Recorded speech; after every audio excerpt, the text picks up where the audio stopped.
Olá, seja bem-vindo. Tudo bem com você? Espero que sim. Nessa videoaula, farei uma breve apresentação sobre os sensores, os conceitos, como são classificados e as suas principais aplicações. Então, a partir de agora, fique à vontade para participar e entender um pouco mais sobre esse dispositivo, tão importante para o processo de automação industrial.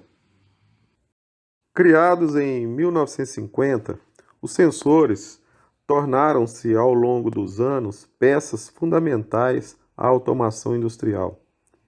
Esses produtos são responsáveis pela detecção de quaisquer movimentações no ambiente fabril, seja para a contagem de material, controle de direção, até nível de fluidos e verificação de material dentro do recipiente.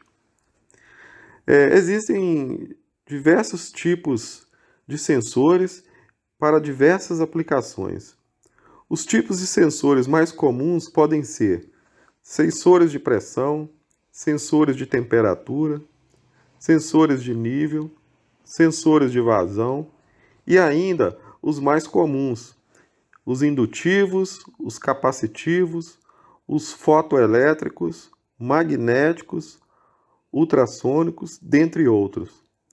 O funcionamento dos sensores é baseado em uma alteração no ambiente, seja por aproximação, calor, luz, etc. Por isso, é infinita a quantidade de soluções que se pode ter com os sensores. Tudo é uma questão de análise e estudo. É importante salientar a escolha dos sensores com precisão e qualidade. Com mais de 60 anos de existência, os sensores estão ainda mais modernos. Um dos últimos lançamentos do mercado são os sensores indutivos com toda a área traseira iluminada, resultando em uma maior visibilidade na comutação e, consequentemente, aumento da facilidade e rapidez na detecção caso haja algum problema. Para que possamos entender melhor sobre os sensores, seria bom inicialmente ter uma ideia de como funciona a cadeia de medição. Bom, a cadeia de medição é composta por um sensor transdutor, um sistema de tratamento de sinal e um dispositivo mostrador ou indicador. O sinal de medição é recebido pelo sensor transdutor e transformado para um tipo de indicação ao usuário final. Afinal, o que são sensores e quais são as suas aplicações? A partir desse momento, vou classificar os sensores considerando diversos aspectos, seja em relação ao modo de operação, seja pela função, tipo de estímulo e sinal produzido, além das suas aplicações. Quanto à operação, os sensores podem ser ativos e passivos. Os ativos não precisam de alimentação externa para produzir um sinal de saída. Podemos citar aqui o exemplo de um termopar produzindo sinal elétrico quando é aquecido. No caso dos passivos, esses sim precisam ser alimentados para gerar um sinal de saída.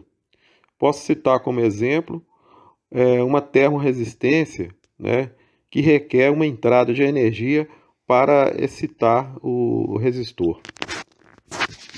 Quanto à função, os sensores podem ser analógicos. No caso de analógico, eles fornecem um sinal analógico de saída, por exemplo, uma tensão, um ângulo de rotação, que no caso é um potenciômetro. Ou então, eles podem ser do tipo discreto, que fornece um sinal de natureza binária, onde os valores estão associados aos estados lógicos, como, por exemplo, as chaves e os encoders. Conforme foi dito anteriormente, existem uma variedade enorme de sensores.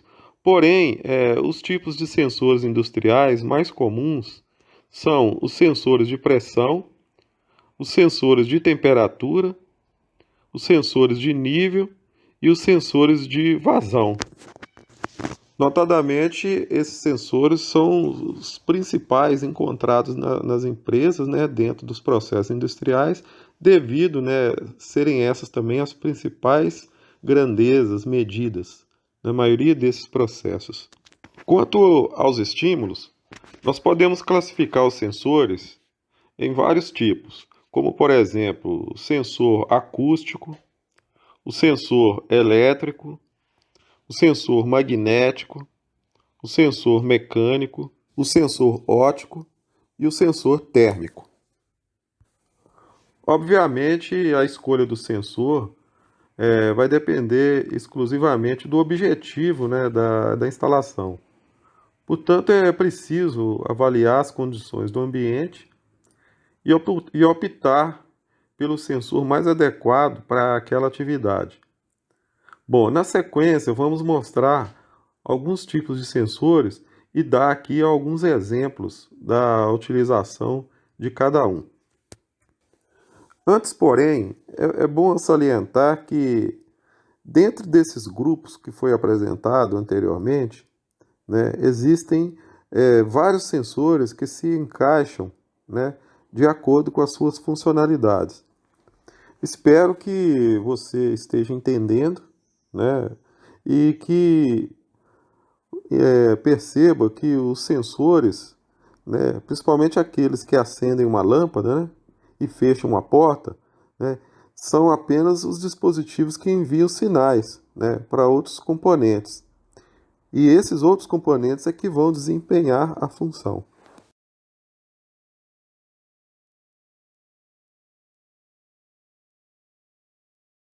Antes de continuar falando dos tipos de medidores de vazão, faz-se necessário abordar alguns conceitos e princípios físicos que envolvem os fluidos, principalmente aqueles mais comuns da indústria, sendo o primeiro deles o próprio conceito, né? Afinal, o que é um fluido? Já foi mencionado aqui, né, que os fluidos são todas as substâncias que podem escoar, assumindo a forma do recipiente em que são colocados. Mas eles também podem se deformar continuamente, quando submetido a uma tensão de cisalhamento, não importando o quão pequena possa ser essa tensão. Um subconjunto das fases da matéria, os fluidos incluem os líquidos, os gases, os plasmas e, de certa maneira, os sólidos plásticos. Os fluidos incompressíveis são aqueles que, aplicados uma pressão, sua intensidade permanece aproximadamente constante. Por conseguinte, o volume do fluido permanece inalterado no decorrer do escoamento. A maioria dos fluidos incompressíveis são os líquidos, como, por exemplo, a água e os óleos. Já os fluidos compressíveis são aqueles que sofrem uma grande variação em sua intensidade, quando aplicados uma pressão e, como consequência, seu volume acaba sofrendo grande alteração. Considere-se como fluidos compressivos a maioria dos gases. Os fluidos podem ser classificados segundo a diversos aspectos, a saber, segundo o tipo, podendo ser viscoso ou não viscoso, segundo a dependência temporal permanente e não permanente, ainda segundo a dependência espacial, podendo se apresentar em uma, duas e três dimensões. No que se refere a fluidos classificados como viscosos, temos basicamente dois tipos de escoamento, o laminar e o escoamento turbulento. Outra classificação muito importante é com relação às superfícies, podendo escoar internamente, como por exemplo em dutos, ou tubulações, e externamente, como em canais abertos.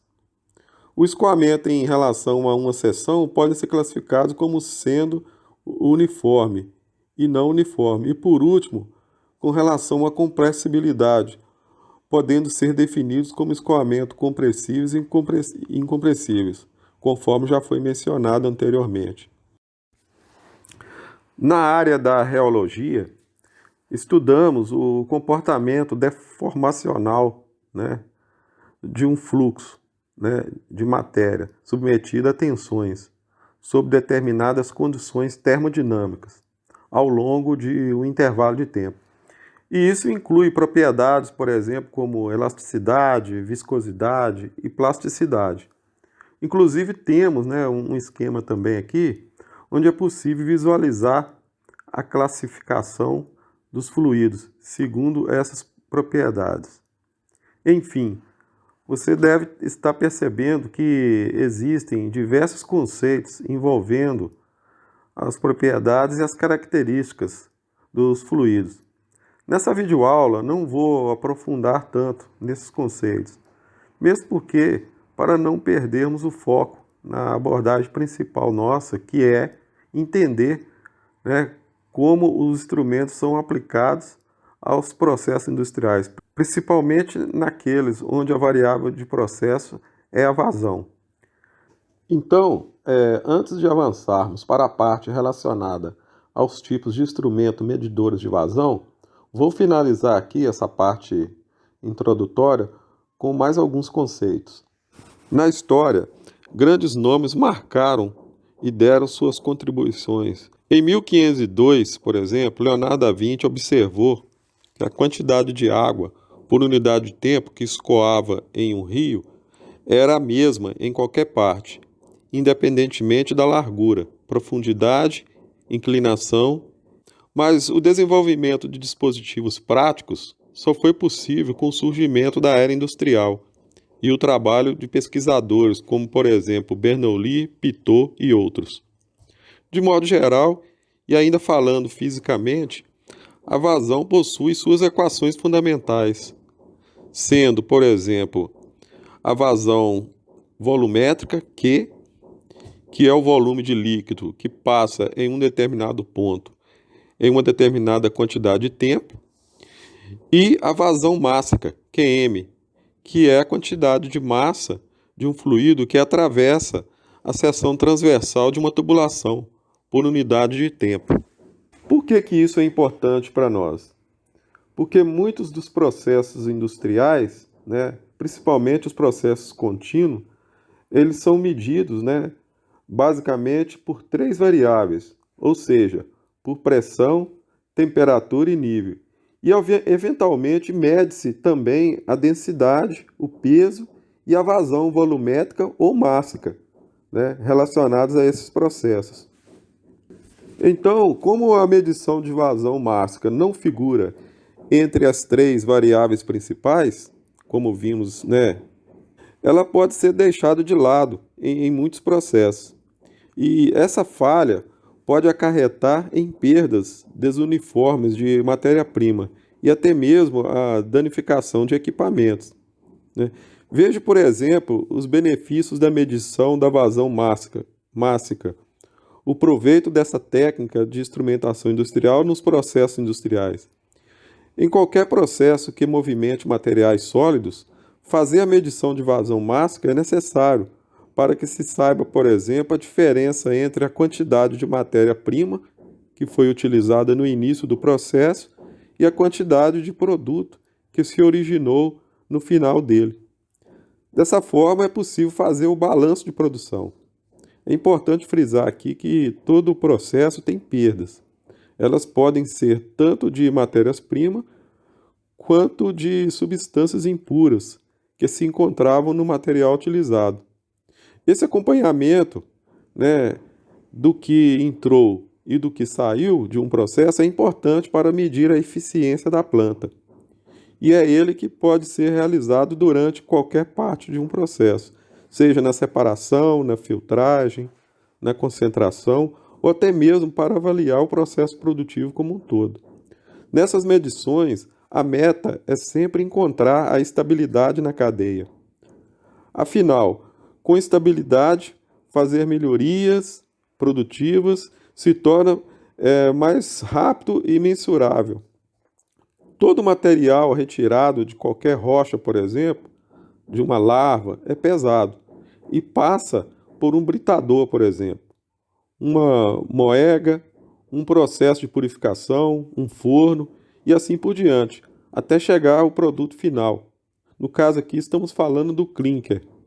Se mantida as constantes a pureza e a concentração, a eficiência do processo aumenta e, consequentemente, a quantidade do produto final também. Portanto, o balanço de massa é medido para que a eficiência do processo seja mantida.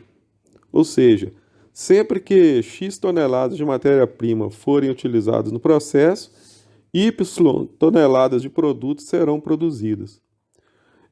Porém, é preciso reforçar que essa relação depende de diversos outros fatores. Voltando ao exemplo, né, no caso da lavra do calcário, esse exemplo que eu estou me referindo, a pureza da lavra pode mudar de um local para o outro, ou um bolsão de minério, né, mais rico pode ser atingido, principalmente quando temos variações na matéria-prima. Por isso, um processo produtivo confiável e constante é fundamental. Então, de forma resumida, quando falamos em vazão volumétrica, estamos falando da medição do volume de fluidos que passam por uma área específica em um período de tempo específico. E quando temos fluidos voláteis, isso quer dizer que eles se expandem facilmente com a mudança de temperatura, precisamos usar o cálculo para a vazão mássica, ao invés da vazão volumétrica, já que ela fornece a medida mais precisa. Dessa forma, podemos dizer que a vazão mássica é responsável por medir a massa de um fluido ou gás que passa por uma área em um período de tempo específico. Ao falar de vazão mássica, vale a pena ainda dizer que a unidade padrão é o quilogramos por segundo, né? E essa vazão ela pode ser calculada, né, com a velocidade do fluxo e a densidade do fluido, ou ainda com a massa de fluido ao longo do tempo.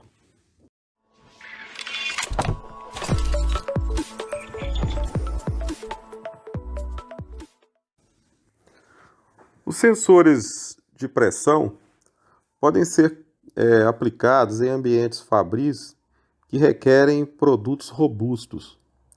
Há no mercado modelos para ar comprimido, gases ou líquidos, inclusive corrosivos. Podem ser microprocessados com alta resolução, podem ser com display e amplificador separado. Modelos tubulares, né, com invólucro compacto e vários tipos de saída e faixas de pressão são muito comuns. Esses sensores detectam também, como o próprio nome sugere, né, variações de pressão de gases e líquidos dentro dos sistemas que são controlados. Alguns modelos compõem sistemas sensoriais com outros dispositivos de sensores, especialmente os térmicos. Devido às propriedades dos dispositivos de pressão, eles são muito utilizados em ambientes fabris para controle de pressão de fluidos em sistemas hidráulicos e de ar comprimido, garantindo a segurança e o bom funcionamento das máquinas e dos equipamentos. Aqui nós temos um exemplo, né, de um sensor de pressão. Então dá para a gente ver, né, as principais partes, né, desse sensor, né, a conexão elétrica, né, a entrada, né, para conexão elétrica, a placa eletrônica, a conexão para o processo, ali a tomada de pressão, a saída, né, o sinal de saída. Então, basicamente, essa é uma estrutura padrão, né, muito comum para um sensor de pressão. Um dos modelos bastante utilizados é o manômetro tubo Bourdon. Tubo em forma de C fechado em uma extremidade. Nesse caso, a variação de pressão faz um ponteiro se movimentar, indicando a pressão numa escala circular, né? Esse é muito usado para aplicações em cilindros de gás comprimido em indústrias e hospitais. Evidentemente, existem outros modelos, né? Inclusive com faixas de aplicações diversas, né? Inclusive para outros setores industriais, tais como indústrias do ramo petroquímico, sanitário, etc. Inclusive, existem sensores especiais, né, para veículos, né? Esse exemplo aqui, o sensor de pressão do coletor, né, ele informa a unidade de comando, né, a pressão absoluta presente no coletor de admissão do veículo, né. Em um cenário onde a medição de pressão figura na maioria dos processos industriais, né, as empresas buscam, né, instrumentos assim cada vez mais modernos e confiáveis, né? Bom, com relação à função de um transmissor de pressão, isso mesmo. O transmissor de pressão é conhecido popularmente também como transdutor ou sensor de pressão, foi desenvolvido para realizar a medição da pressão. De modo geral, ele é equipado com uma interface elétrica, uma interface mecânica e um sinal de saída padronizado, né? Esse instrumento normalmente é constituído de uma estrutura principal estável e um diafragma. O diafragma é o ponto crucial para a medição de pressão. Ele é equipado, né, com estruturas de resistência sensitiva à tensão e à compressão. Nos negócios, mede-se a pressão por diferentes e importantes motivos. Através da pressão é possível fazer a medição, inclusive, e controle de uma outra variável, como, por exemplo, a vazão, né, a variável de nível, densidade, etc. Além disso, né, na indústria como um todo, utiliza a medição de pressão para questões de segurança, dosagem de ingredientes, né, controle e monitoração de processos, controle de qualidade, estudos e pesquisas, de um modo geral.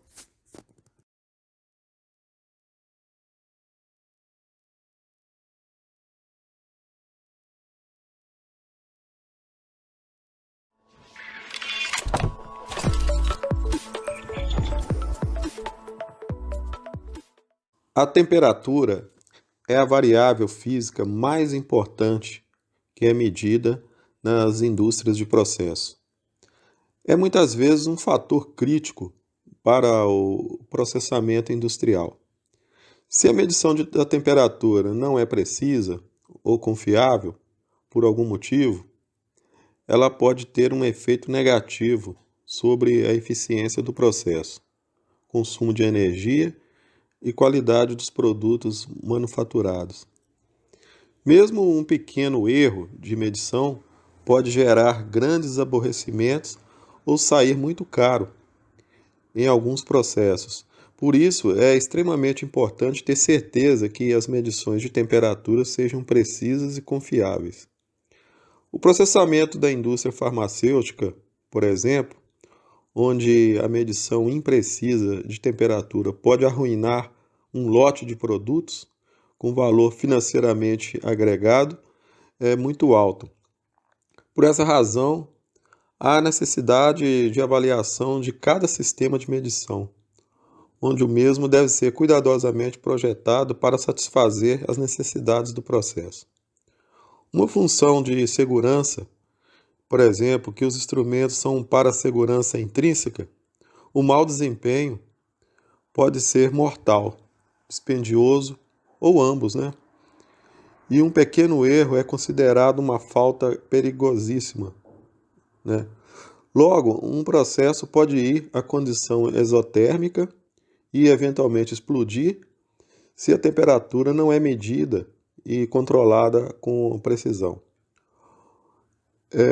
Outro exemplo onde uma medição precisa ter um enorme custo e consequências é a transferência de custódia, onde a quantidade de material que é comprado e vendido baseia-se na medição da taxa volumétrica de gás.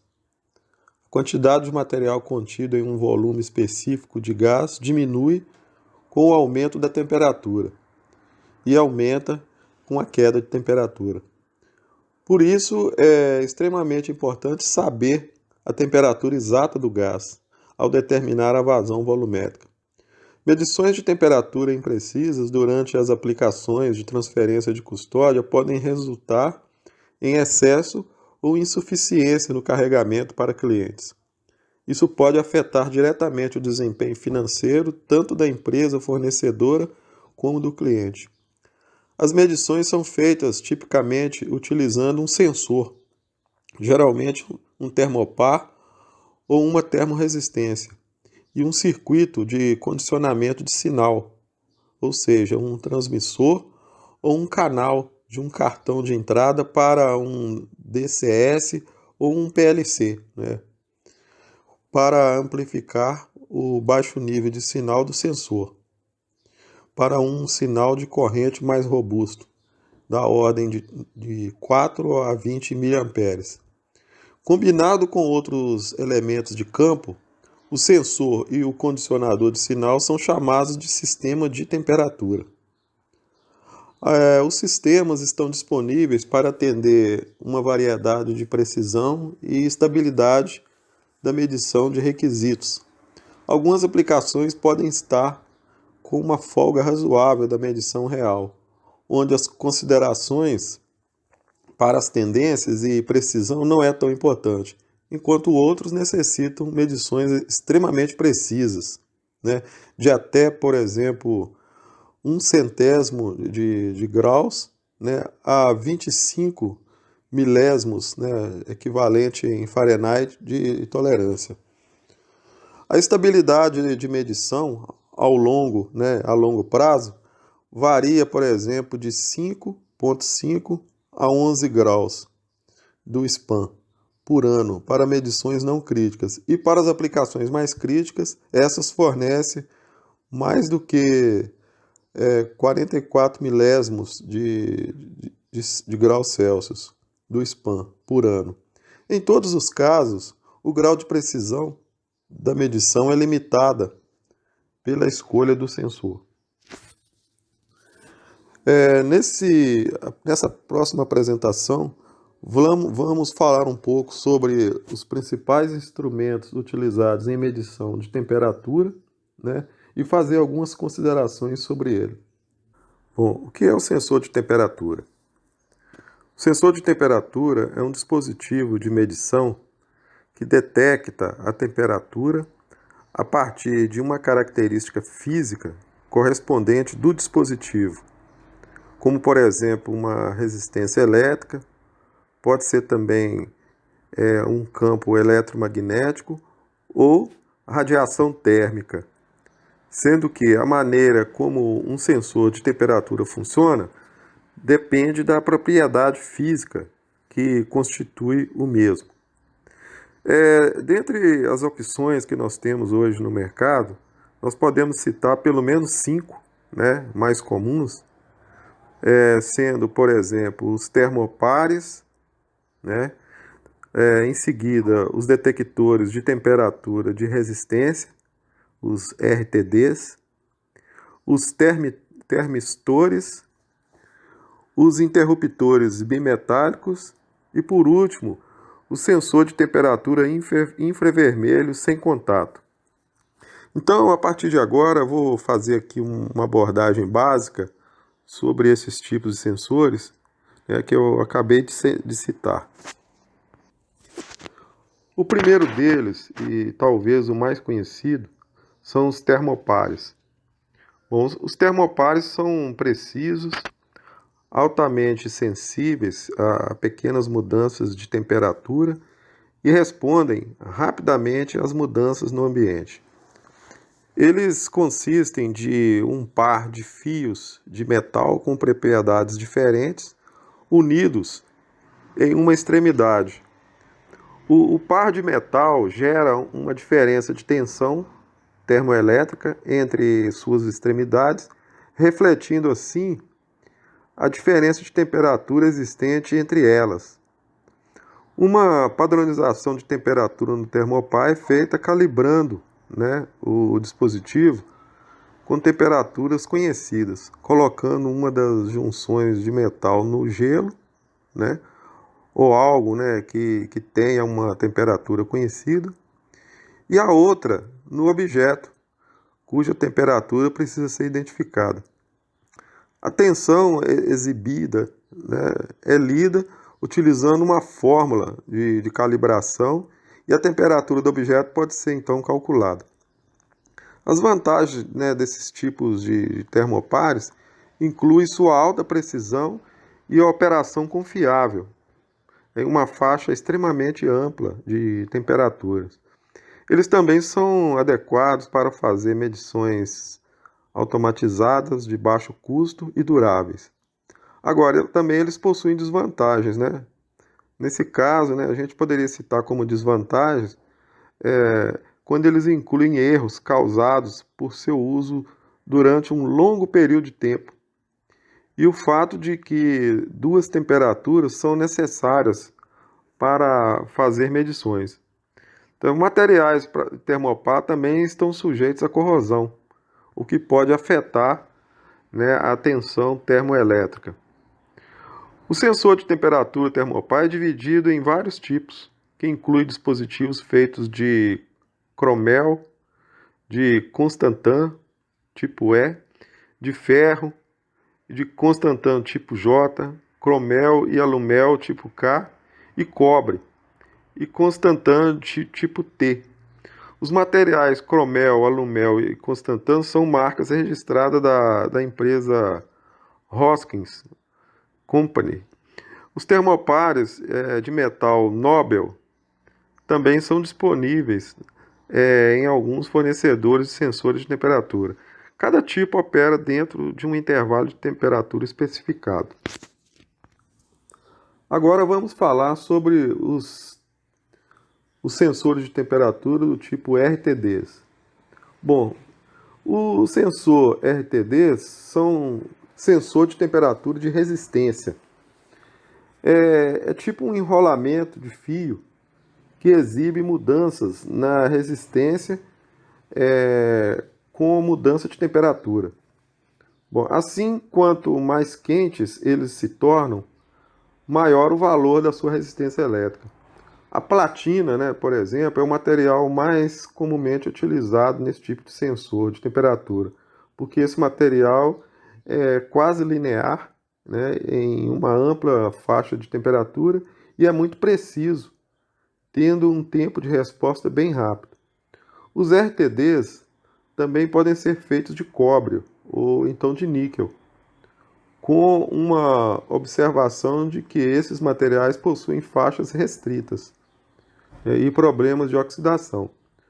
Os elementos do RTD são geralmente fios longos, semelhantes a molas cercadas por um isolador e colocados em uma bainha de metal. As vantagens dos sensores RTDs incluem sua saída estável por longos períodos de tempo. Eles também são fáceis de calibrar e fornecem leituras muito precisas. Agora, com relação às desvantagens, essas podem ser consideradas o seguinte, que eles operam em uma faixa de temperatura menor, né, tem um custo inicial maior e o design deles são menos robustos. Agora vamos falar sobre os termistores. Bom, os termistores são extremamente sensíveis, mas em contrapartida possuem uma faixa de temperatura limitada. Um termistor é um dispositivo semicondutor com uma resistência elétrica proporcional à temperatura. Existem basicamente dois tipos de termistores, com coeficiente de temperatura negativo, é o NTC, onde a resistência cai de forma não linear com o aumento da temperatura, e o de coeficiente de temperatura positivo, que é o PTC, onde a resistência aumenta à medida que a temperatura aumenta. Há várias vantagens e desvantagens em utilizar um termistor NTC. As vantagens, né, incluem seu pequeno tamanho, e o alto grau de estabilidade. Os NTCs também são duradouros e muito precisos. As desvantagens, né, incluem sua não linearidade e a sua inadequação para uso em temperaturas mais extremas. Com relação aos os interruptores bimetálicos, né, esse é outro tipo de sensor de temperatura, bom, esses utilizam uma mola bimetálica como elemento principal do sensor de temperatura. Essa mola helicoidal é feita de dois tipos diferentes de metais, que são muito presos, né, que são presos juntos. Esse tipo de metais, né, podem incluir cobre, aço ou latão, desde que um tenha baixa sensibilidade ao calor, enquanto o outro metal tenha alta sensibilidade ao calor. Assim, sempre que a parte soldada for aquecida, os dois metais sofrerão mudanças, né, de comprimento com base em suas taxas individuais de expansão térmica. Uma vez que os dois metais se expandem com comprimento diferente, a tira bimetálica é forçada a dobrar ou ondular para um lado, né, com um coeficiente de expansão térmico. O movimento da tira é usado para desviar um ponteiro sobre uma escala calibrada que então indica a temperatura para o usuário. As vantagens, né, dos interruptores bimetálicos incluem seu baixo custo e tenacidade. Eles também são fáceis de usar e instalar e precisos em uma ampla faixa de temperatura. Com relação às desvantagens, inclui que apenas alguns tipos de indicação são disponíveis, né, e não tem a possibilidade de mudança de calibração devido ao uso ou ambiente a que são aplicados, e que os interruptores bimetálicos não são tão precisos quanto os termômetros de aço de vidro. Agora vamos falar sobre os sensores de temperatura por infravermelho sem contato. Bom, esse tipo de sensor, né, absorve radiação infravermelha emitida por uma superfície aquecida. Ele é utilizado em uma variedade de aplicações, onde a medição direta de temperatura não é possível. Com o sensor de temperatura infravermelho sem contato, a luz recebida é convertida em um sinal elétrico que corresponde a uma determinada temperatura. As vantagens do sensor de temperatura infravermelho sem contato incluem a isolação da fonte a ser medida, a pontaria, a laser e a facilidade de uso. Com relação às desvantagens, inclui aí o maior custo, né, e a necessidade de energia elétrica para a medição. Ao adquirir um sensor de temperatura, devemos considerar algumas especificações do produto, né, dentre elas, né, a faixa de medição de temperatura, que inclui a temperatura mínima e máxima, que pode ser medida, né? Também devemos considerar a precisão, que se refere a como exatamente a temperatura do sensor térmico corresponde à temperatura do objeto ou do ambiente a ser medido. Outra questão é a estabilidade, né, que considera os ambientes operacionais ideais do sensor, durabilidade e expectativa de vida. O tipo de sonda, por exemplo, é muito importante, né? Nesse caso, né, em relação ao tipo de sonda, que descreve ali a unidade, né, que abriga o sensor de temperatura. Outra questão é o estilo de terminação, que se refere a como o usuário sabe quando a temperatura é concluída. Bom, as opções incluem alarmes, leituras programadas ou um conjunto de interruptores para uma temperatura específica. Os fornecedores de sensor de temperatura podem oferecer kits de sensor de temperatura e unidades de combinação de sensor de nível de líquido com temperatura. Os kits de sensor de temperatura incluem um termopar ou um RTD, né, com uma sonda de temperatura de aço inoxidável que pode ser conectada a um controlador ou indicador programável. Essas unidades de combinação de temperatura e sensor de nível de líquido são projetadas para uso com chaves de nível de líquido. Esses sensores de temperatura podem incorporar a tecnologia RTD ou termopar.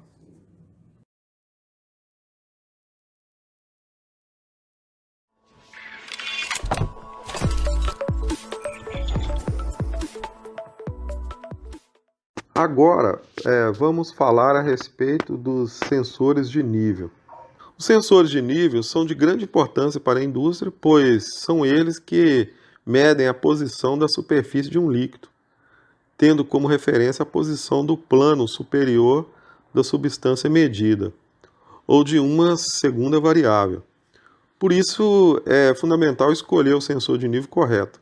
Afinal, só assim é possível evitar gastos desnecessários e paradas de planta não programadas que podem prejudicar a produção na sua indústria.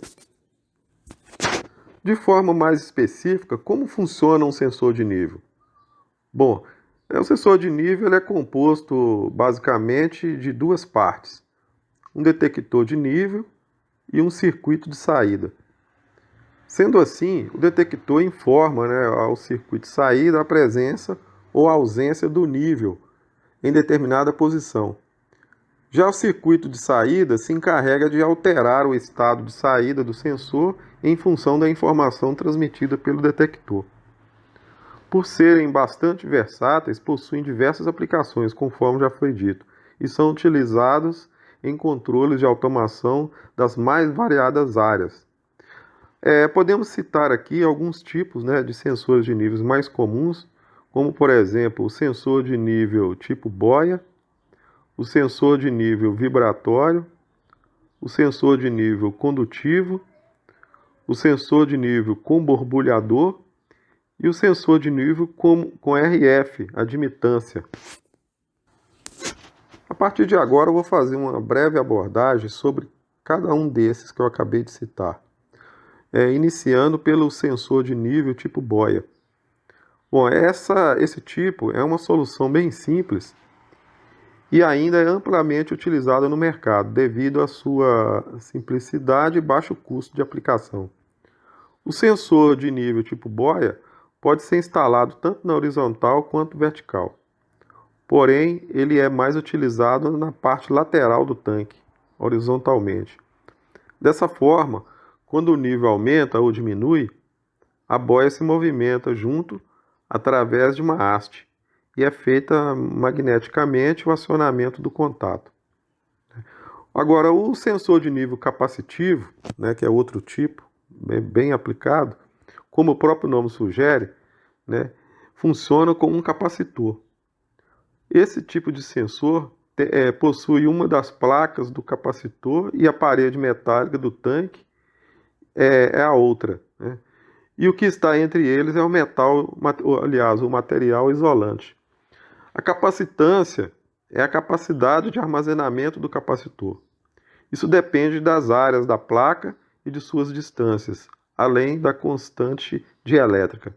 Ou seja, quando o tanque está com o nível zerado, existe apenas o ar como material isolante entre as placas.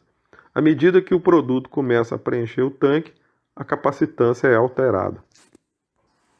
O sensor de nível vibratório é muito interessante, Esse tipo de sensor de nível, com haste vibratória, atua utilizando o amortecimento da vibração de uma ou duas hastes, em uma forma como se fosse um diapasão, como meio de medir o nível. Logo, o amortecimento mecânico acontece pela absorção de energia de vibração pela viscosidade de um líquido, ou pela resistência de sólidos granulares, ou em pó, que entram em contato com uma ou mais hastes que ele possui. Por isso, o sensor de nível de vibração consiste em um garfo simétrico com duas extremidades. Na base do garfo há uma fina membrana com conexão a uma extensão em aço inoxidável que entra em contato com o processo. E esse garfo de vibração é excitado por uma frequência de ressonância por meio da membrana através de um cristal piezoelétrico. Esse mesmo garfo de vibração é projetado para quando for imerso em um material, haver um deslocamento na sua frequência de ressonância de cerca de aproximadamente entre 10% a 20%. A frequência de ressonância é coletada para um receptor de cristal e o seu deslocamento por um circuito específico tem por função comutar, né, do tipo NA ou NF. Portanto, segundo a configuração em que é executado, o sensor de nível vibratório poderá ser instalado lateralmente ou no topo, né, do reservatório. Nesse caso, só é preciso ter cuidado, né, com os cantos, onde possa haver algum tipo de acúmulo de material, e com as áreas em que ocorre a queda de material para a alimentação do reservatório. Com relação ao sensor de nível condutivo, bom, o funcionamento desse tipo de sensor não possui restrição quanto a alta temperatura ou alta pressão. Assim, ele é indicado para várias categorias de medição de níveis de líquidos, como água ou outros que não sejam condutivos. Seu princípio de funcionamento é simplificado. Ele se dá pela diferença de potencial, né, a DDP, entre um eletrodo e outro, no momento em que o eletrodo entra em contato com o fluido. Outro tipo de sensor de nível muito interessante é o borbulhador, né? No caso, né, do sensor de nível com borbulhador, a medição serve para detectar, né, o nível de qualquer tipo de líquido, seja ele viscoso ou corrosivo, etc. Nesse método, é necessário um suprimento de ar ou gás e uma pressão um pouco maior a pressão máxima hidrostática exercida pelo líquido. O valor é ajustado normalmente para algo em torno aí de 10% a mais do que a pressão hidrostática.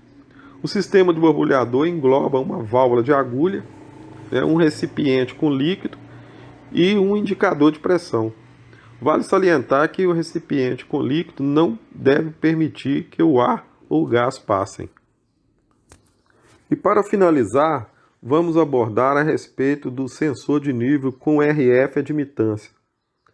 O sensor de nível com RF admitância é a solução mais eficiente para enfrentar os principais desafios da medição de nível, como, por exemplo, incrustação, espuma, pó em suspensão e interfaces complexas. Ou seja, ele é a maneira mais eficiente de evitar gargalos de produção com alarmes falsos, transbordamentos e ou medição errônea.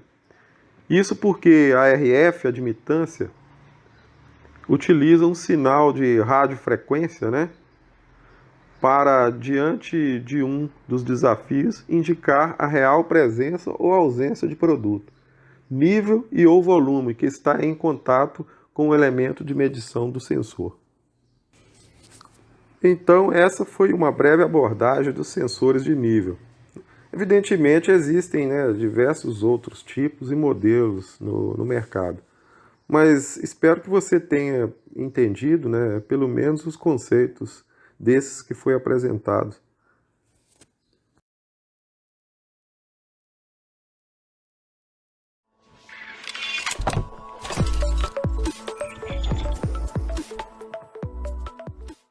Bom, agora vamos falar um pouco sobre os sensores de vazão. O que é um sensor de vazão? O sensor de vazão é um dispositivo usado para medir o volume ou a massa em fluxo, seja de gás ou líquido, em uma tubulação. Vale notar que o sensor de vazão é comumente referido por muitos nomes, né? Como, por exemplo, medidor de vazão, indicador de vazão, medidor de líquido, entre outros, dependendo do setor específico. No entanto, todos medem o fluxo. Canais abertos, como rios ou riachos, podem ser medidos com um sensor de vazão. ou com mais frequência, né, a maior utilidade de um sensor de vazão é da maior variedade de medidores de vazão é o foco na medição de gases e líquidos em um tubo. Melhorar a precisão, exatidão e resolução da medição de fluidos são os maiores benefícios dos medidores de vazão. As principais aplicações do sensor de vazão, né, basicamente ela é empregada para fornecer monitoramento preciso ou controle de fluxo.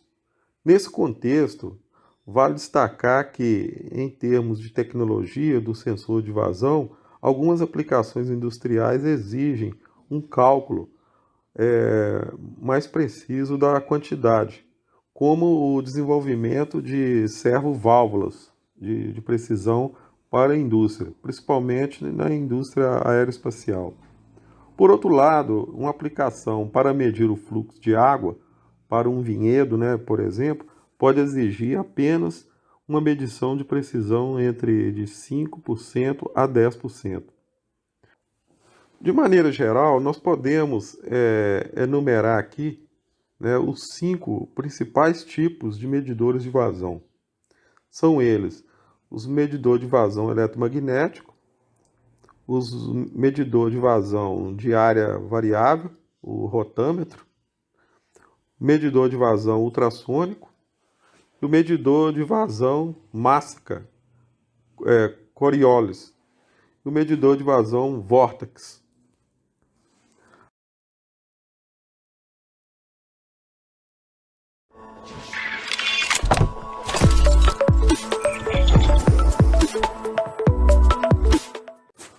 Alguns fatores devem ser levados em conta para se escolher corretamente um instrumento.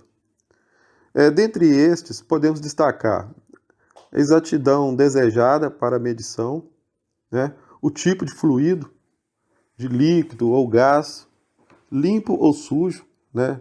Número de fases, por exemplo, a condutividade elétrica, a transparência, etc., as condições termodinâmicas, né, do líquido, né?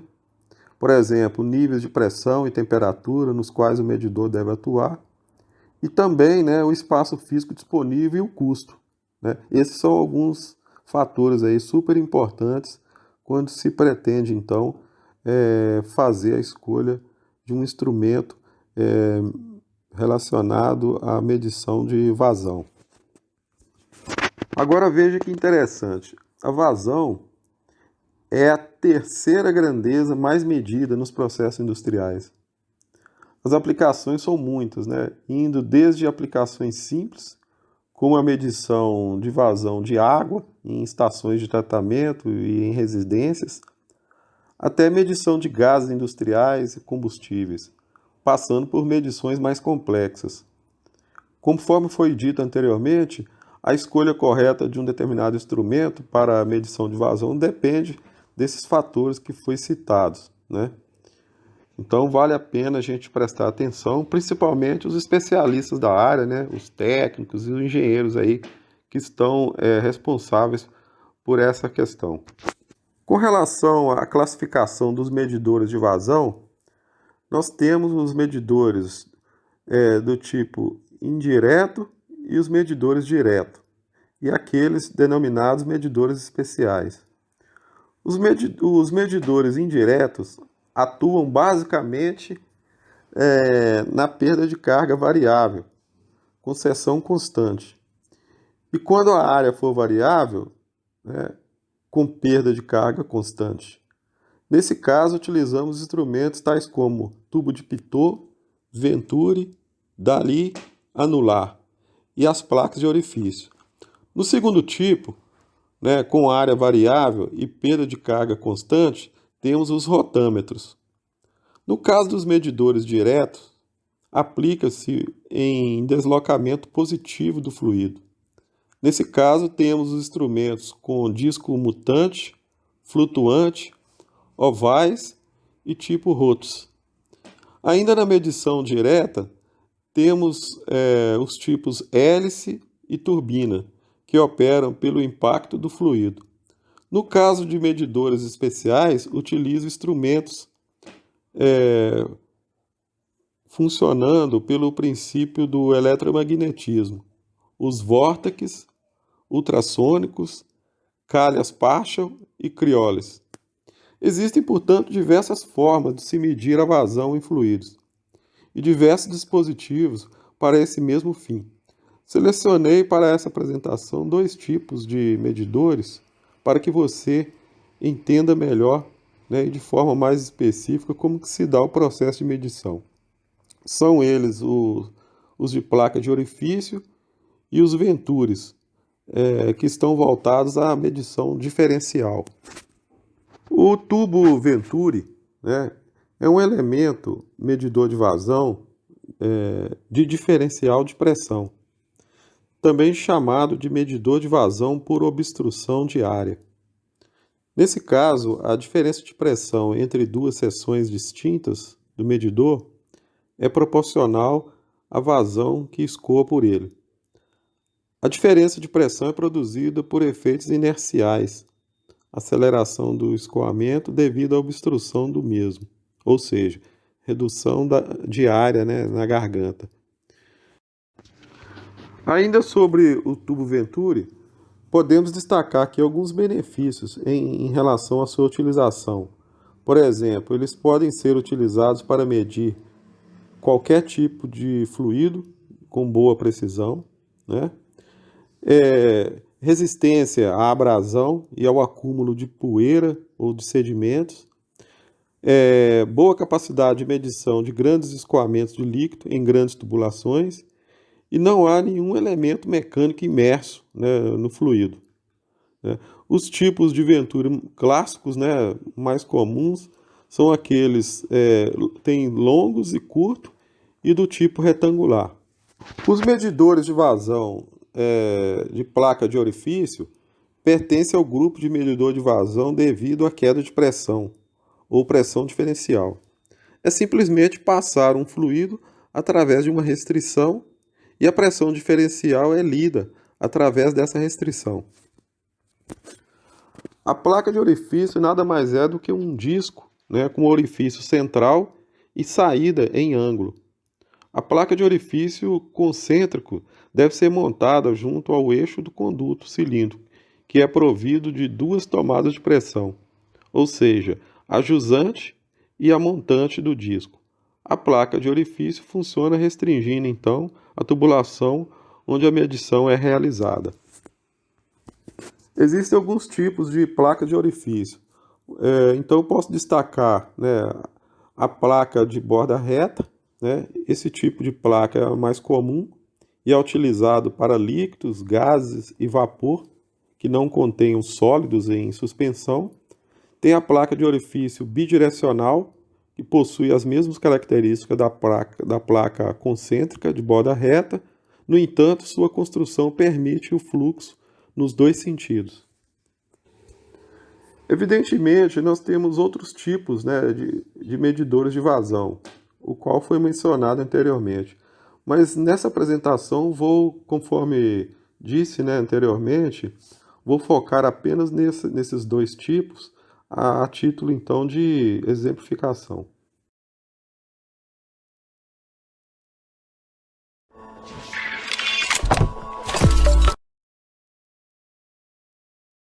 Para completar nossa videoaula, vou fazer mais algumas abordagens sobre alguns tipos.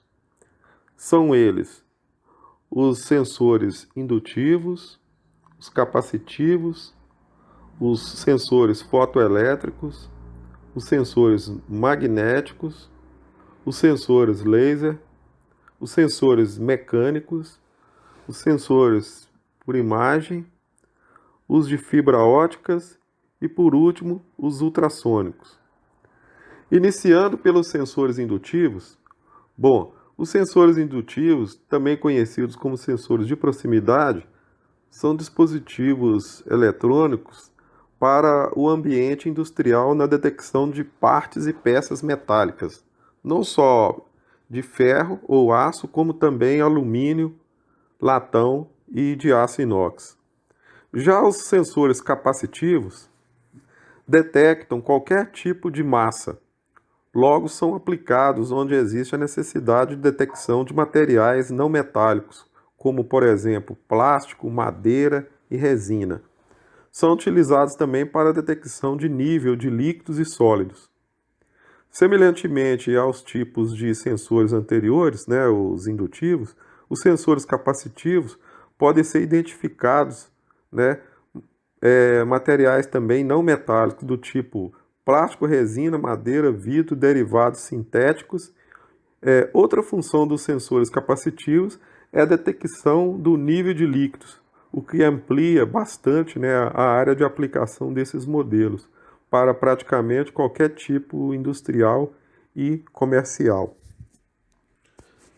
Já os sensores fotoelétricos, né, o exemplo clássico, né, dos tipos de sensores que também funcionam como transdutores.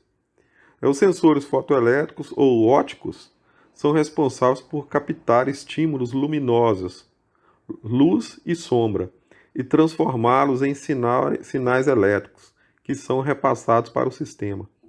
Graças a essa propriedade, né, a principal aplicação dos sensores fotoelétricos é a composição de circuitos eletrônicos presentes na placa, de praticamente todo tipo de equipamento eletrônico, dos mais simples aos mais complexos. Existem diferentes tipos de sensores fotoelétricos, dentre os quais podemos citar as fotocélulas, os fotossensores, os LEDs, os fotodiodos, os fototiristores, os fototransistores e válvulas fotomultiplicadoras e sensores de proximidade. Muito utilizado na automação residencial, os sensores fotoelétricos estão entre os tipos de sensores mais comuns e de ampla aplicação, incluindo mais recentemente áreas como robótica e engenharia aeroespacial. Com relação aos sensores de fibra ótica, né, esses são instrumentos que medem a distribuição da temperatura ao longo de um cabo de fibra ótica de longa distância, com alta precisão e resolução espacial. Os sensores ópticos para fibras são modelos microprocessados, com sistema de detecção da fibra por barreira fotossensora.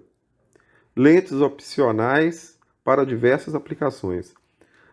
A fibra óptica bifurcada conduz, né, a luz emitida juntamente com a luz recebida, né, através de dois ramos formados por fibras diferentes, dentro de um conjunto de fibra óptica.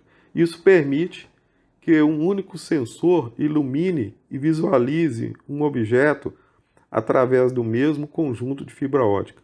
Os sensores de fibra óptica são indicados para aplicações de empacotamento que exigem a detecção de objetos muito pequenos, a verificação de peças em áreas de difícil acesso, o registro por marcação de cores e muito mais.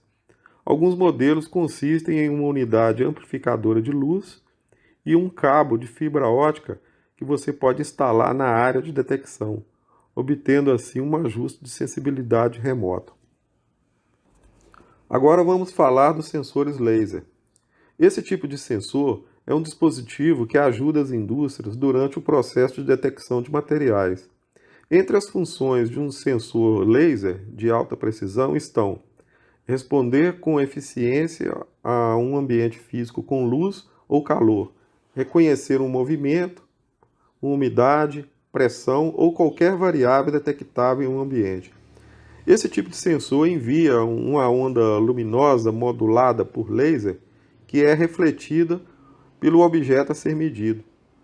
A posição de fase do sinal de luz refletido e recebido é comparada com a posição de fase de luz emitida. Os sensores laser têm alta sensibilidade e alta precisão se comparados aos tradicionais sensores fotoelétricos, modelos não tubulares com alta resolução para as mais variadas aplicações. Os sensores ultrassônicos são semelhantes a um sonar de morcegos, O sistema de sensor ultrassônico tem como princípio de funcionamento a emissão de uma onda sonora de alta frequência. O objeto a ser detectado, que é capaz de refletir essa onda, resulta em um eco, que é convertido em sinais elétricos. Os sensores ultrassônicos funcionam medindo o tempo de propagação do eco, isto é, o intervalo de tempo entre o impulso sonoro emitido e o eco recebido de volta. Eles emitem os pulsos de ultrassom ciclicamente, conforme foi dito, quando um objeto reflete esses pulsos. O eco resultante é recebido e convertido em um sinal elétrico. Com relação aos sensores magnéticos, bom, esses sensores, né, de proximidade magnéticos foram idealizados para detectar o campo magnético gerado por um ímã, que pode ser um acionador magnético. Podem ser aplicados no monitoramento de válvulas lineares ou cilindros pneumáticos. A fonte de estímulo para os sensores magnéticos é a propriedade física do eletromagnetismo. Por esse motivo, os sensores desse tipo conseguem captar campos e fluxos magnéticos com bastante precisão e acuidade de informações. O principal campo de atuação dos sensores magnéticos é o monitoramento, desde a área residencial, por exemplo, como no caso de portas e janelas, até a área industrial, no controle de válvulas, cilindros, cilindros pneumáticos e válvulas lineares. Um subtipo muito comum de sensor magnético é o sensor indutivo, cujo mecanismo de ação consiste em criar um pequeno campo magnético ao seu redor, que é alterado toda vez que algum tipo de objeto metálico entra no seu campo de interferência. Por esse motivo, a indústria, lá na indústria, os sensores indutivos são aplicados por detecção de partes e peças metálicas de metais como ferro, aço, alumínio, latão, inox, etc. Os sensores de imagem, o chamado sensor de imagem digital, ele age como se fosse uma retina dos olhos. Capta a luminosidade das imagens que são projetadas sobre ele continuamente e dá início ao processo de captura de uma instância ou de uma sequência de instâncias de imagem consecutivamente. Os sensores de imagem são compactos e reúnem lente, LEDs, display de LDC e processador em um único invólucro. Trata-se, portanto, de um chip que pode contar com dezenas de milhões de transdutores fotossensíveis, cada um deles capaz de converter a energia luminosa de um ponto de imagem em carga elétrica, para ser lida ou gravada posteriormente, na forma de imagem digitalizada em vários valores numéricos. Para a captação de imagem a cores, é comum câmeras de vídeo usarem 3 sensores referente ao sistema 3CCD. Cada sensor com um filtro, uma tripla de filtros tricômicos sobre ele, sendo que câmeras fotográficas geralmente contam com um único sensor de imagem, que agrupa seus photosites sobre um mosaico de filtros de luminosidade e de cor. Os sensores acústicos, esses tipos de sensores respondem ao estímulo das ondas sonoras que se propagam no ar em outros meios, como o aquático, por exemplo, interpretando-os e transformando-os em linguagem entendível por outros tipos de equipamento. Vale lembrar que os sensores acústicos são diferentes dos sensores sonoros, pois, enquanto os modelos acústicos medem a velocidade de propagação das ondas sonoras, os sensores sonoros captam as frequências das ondas responsáveis pelo som. Por esse motivo, os sensores sonoros estão presentes em alto-falantes, microfones e dispositivos sonoros e audiovisuais, enquanto os sensores acústicos possuem aplicações como captação de distâncias em sensores de estacionamento de carro e veículos, etc. Localização em aparelhos sonares de submarinos e auxílio, né, no sistema de focalização de câmeras mais antigas, a exemplo daquelas antigas Polaroids. Agora, falando a respeito dos sensores infravermelhos, bem, esse é um dos sensores mais famosos e mais utilizados no mundo da automação. E são considerados, por exemplo, um dispositivo eletrônico que emite e ou detecta radiação infravermelha. Os sensores infravermelhos possuem em suas propriedades duas maneiras de serem aplicados nos circuitos: detecção por reflexão ou detecção por interrupção. No primeiro caso, né, um emissor de radiação infravermelha emite o sinal e um objeto refletor rebate para um receptor. Sendo assim, quanto mais próximo o objeto refletor, maior a intensidade do sinal. Já no segundo modo, detecção por interrupção, o emissor de sinal infravermelho e o receptor são instalados na mesma direção, com sentidos opostos. Com isso, os atuadores somente entram em ação quando o sinal infravermelho for interrompido por algum objeto.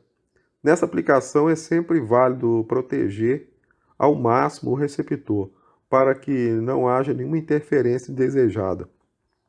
As radiações devem sempre ser adequadas ao tipo de situação que se deseja atingir. Para isso, deve ser feito, em primeiro momento, definir qual característica de sensor infravermelho utilizar. Os térmicos ou, de repente, os quânticos, que operam de forma bem diferente, onde a corrente depende da temperatura nos sensores infravermelhos térmicos e nos sensores quânticos a tensão gerada vai depender da temperatura. Com relação aos sensores elétricos, bom, esses detectam variações em grandezas elétricas, como, por exemplo, um aumento de corrente elétrica ou mesmo a variação de tensão elétrica.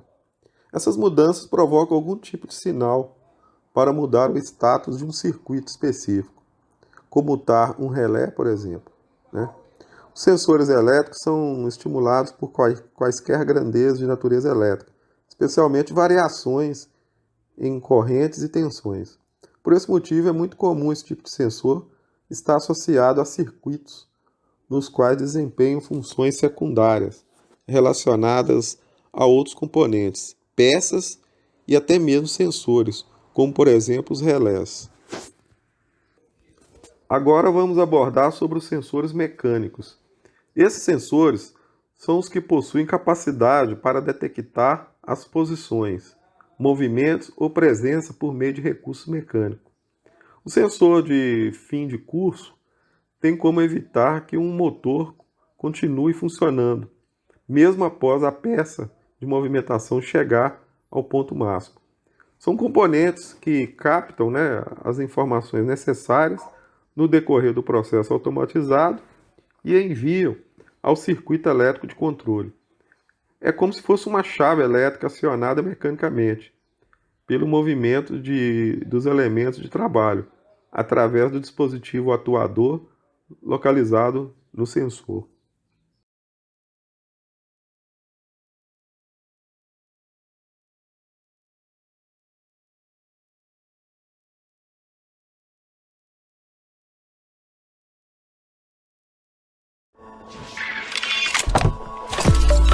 Até aqui já abordamos os conceitos de vários tipos de sensores, pelo menos os mais comuns aplicados na indústria. Porém, temos uma infinidade de outros tipos de sensores disponíveis, conforme foi mencionado anteriormente. As demandas por uma automação mais eficiente têm levado os fabricantes a desenvolver alternativas cada vez mais interessantes. A evolução dos sensores vem acompanhando o desenvolvimento de outras tecnologias, especialmente aquelas relacionadas à IoT e à IA, né? A inteligência artificial e a internet das coisas. Portanto, podemos dizer que um sensor é a peça-chave de todo o sistema. Os primeiros dispositivos de sensoriamento, né, conforme foi mencionado no início dessa videoaula, surgiram na década de 1950. Foram criados para substituir as antigas chaves de acionamento. Dessa forma, foi possível automatizar o funcionamento de máquinas e equipamentos industriais. Como esses equipamentos existem muito antes da internet, podem ser considerados precursores dos sistemas digitais. Todavia, a velocidade com que novas necessidades foram surgindo fez com que a indústria adaptasse também a tecnologia dos sensores. Isso porque eles são fundamentais para garantir a segurança e a qualidade da automatização. A evolução de sensores, desta vez mais ligada à internet das coisas, está na comparação entre os data loggers e os sistemas de monitoramento de temperatura sem fio. O primeiro se trata de um equipamento que registra dados pré-definidos por uma configuração. Sua atuação é limitada e ainda depende do fator humano durante parte do processo. Já no caso do monitoramento sem fio, os sensores capturam os dados com maior precisão, armazenando e disponibilizando as informações em tempo real. Tudo isso com um sistema próprio de alertas, que tornam o processo mais seguro e eficiente. Devido ao crescimento do mercado de dispositivos de IoT, a tecnologia dos sensores, que convertem informações analógicas em dados digitais, tem estabelecido o que alguns chamam de nova revolução industrial.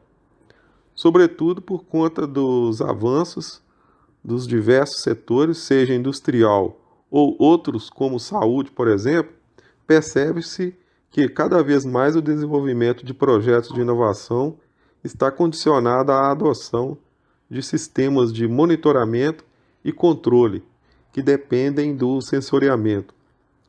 E, entre as muitas contribuições da tecnologia, estão os sensores inteligentes. Esses pequenos dispositivos atuam como verdadeiros vigilantes em processos cruciais e dos quais, inclusive, dependem a vida de inúmeras pessoas. Existem, portanto, várias tecnologias associadas ao desenvolvimento dos sensores.